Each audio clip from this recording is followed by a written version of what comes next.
Приветствую, меня зовут Владимир Подлес, и ты на канале Poдлес Academy.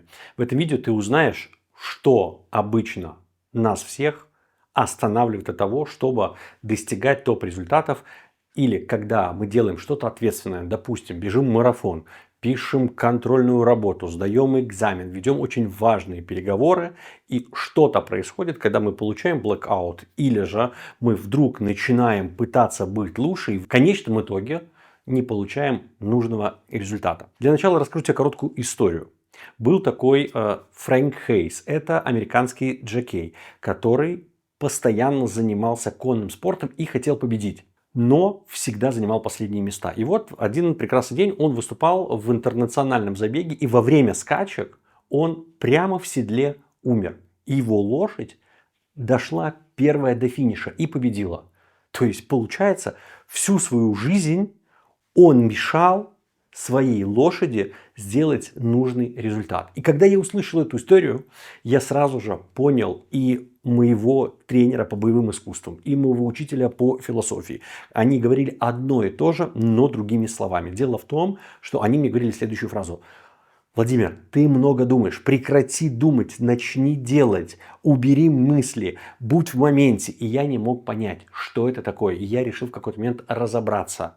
Я начал читать книги, смотреть разные курсы, чтобы понять, что с нами происходит. И когда я изучал гипноз, тоже был этот метод, про который сегодня ты узнаешь в этом видео. Кстати, очень хорошая книга, рекомендую. Даниэль Канеман, он также описывает эту систему, с которой сегодня ты познакомишься, а также известный бизнес-тренер Галви его зовут, который также использует этот метод. Итак, почему происходит? Почему это происходит? Почему мы являемся в этот момент этим Фрэнком, который мешает лошади доскакать первым? И работает это следующим образом. Просто-напросто есть две системы. Мы будем называть их два «я». Первое «я» и «я» номер 2. Это два «я».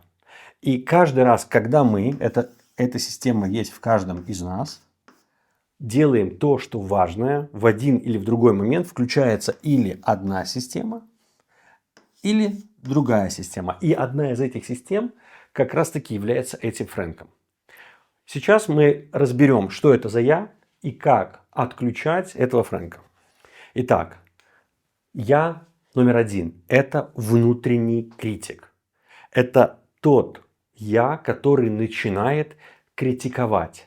Допустим, пример, который приводит один из бизнес-тренеров, который тренировал вначале спортсменов, что спортсмен, допустим, играющий в теннис, подбегает и начинает бить ракеткой мяч и попадать в сетку. И в этот момент спортсмен говорит сам себе: блин, что я сделал? Зачем я так сильно ударил? Я неправильно подошел. И начинается цепная реакция. После этого идет еще суждение. Он начинает концентрироваться на удар, на одно, на второе, на третье. И каждый раз осуждая со страхом на ошибку. Это все работа «я» номер 1. В «я» номер 2 это наш внутренний исполнитель. То есть в гипнозе мы называем это сознание и подсознание.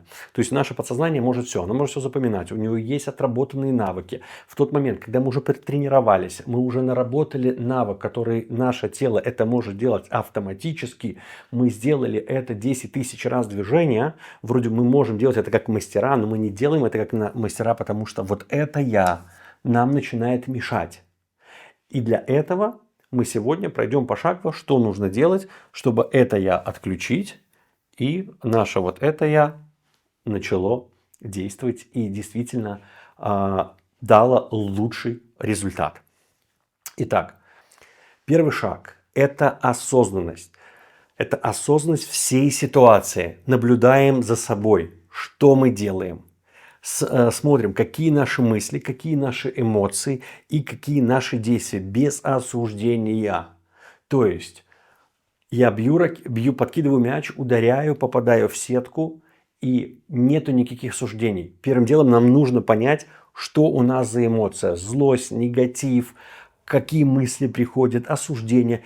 И просто без всякого осуждения понять, да, это происходит. Я дальше покажу конкретный пример.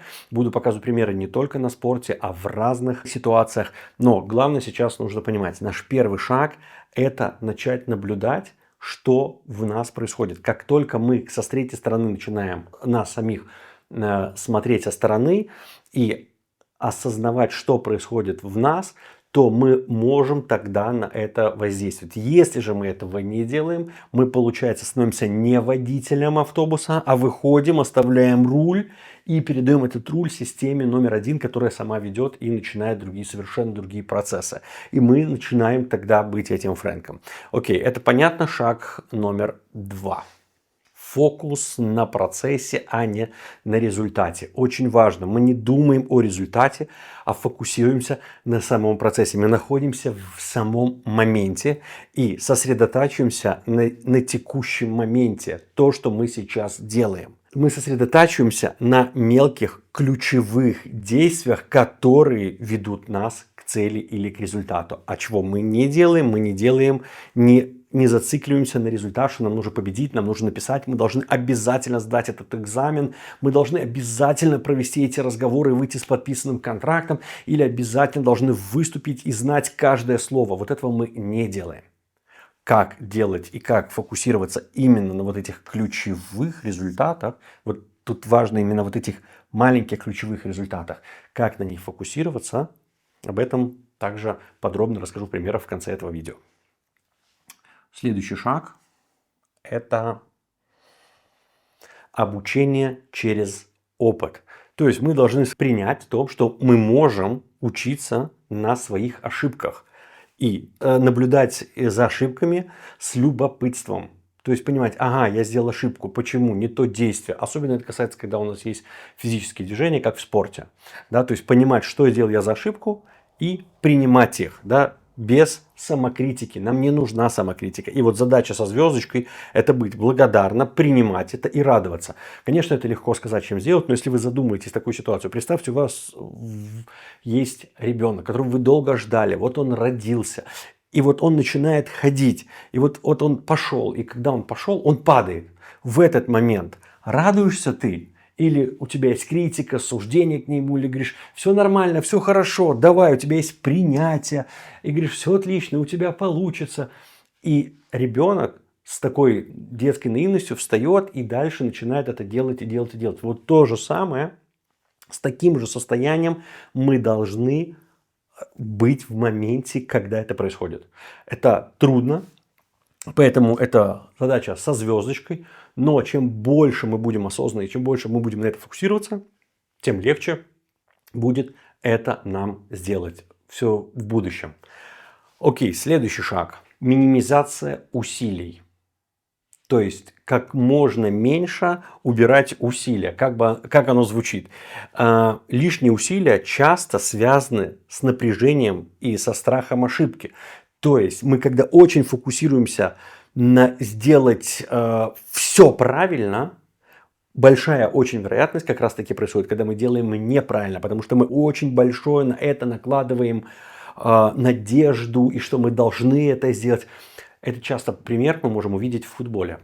Допустим, играет команда, очень известная какая-нибудь там, Реал Мадрид, Барселона, Манчестер Юнайтед против более слабой команды. И все знают, что понятно, Реал Мадрид, Барселона, Бавария Мюнхен должна выиграть команду там чуть ли не со второй лиги. И на нее есть определенное давление и ожидание. А вот ко второй команде ей главное не проиграть. И очень такой бывает момент, когда вот она выходит и говорит, слушай, мы уже дошли до этого момента, мы уже дошли до полуфинала, мы так никогда не доходили. Давайте играть, просто играть. Играть и получать удовольствие, наслаждаться. И они начинают показывать совершенно другой футбол и выигрывают эту команду. А у другой команды из ожидания, что все болельщики, тренер, весь тренерский состав, менеджеры и уже сами игроки понимают, что они не могут проиграть. Им нельзя этого сделать.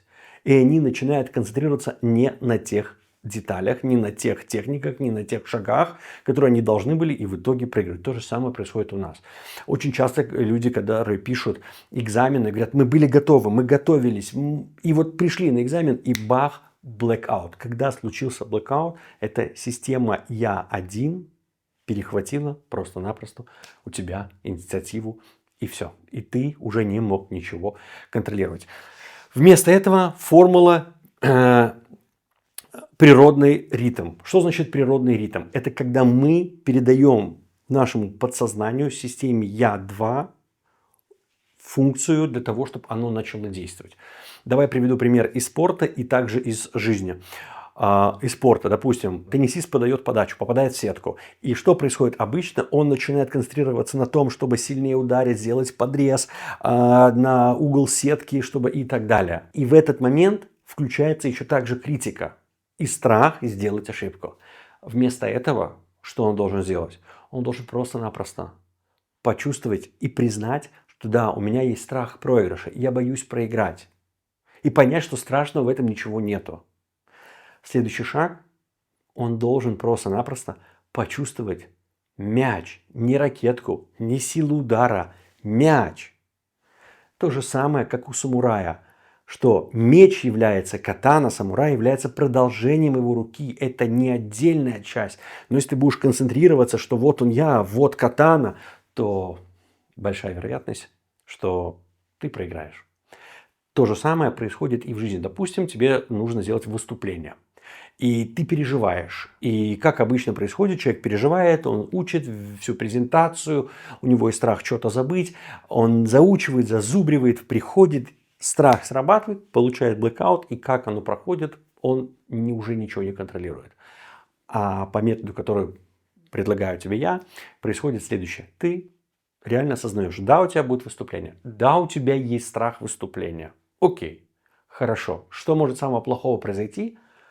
Ты можешь забыть текст. Окей, хорошо. Поэтому мы концентрируемся, теперь вспоминаем, не на зазубривании всего текста, а на ключевой мысли того, чего нам нужно донести. И разрешаем себе говорить не слово в слово, а использовать другие слова, другие фразы, дополнять этот текст или какую-то часть убирать его.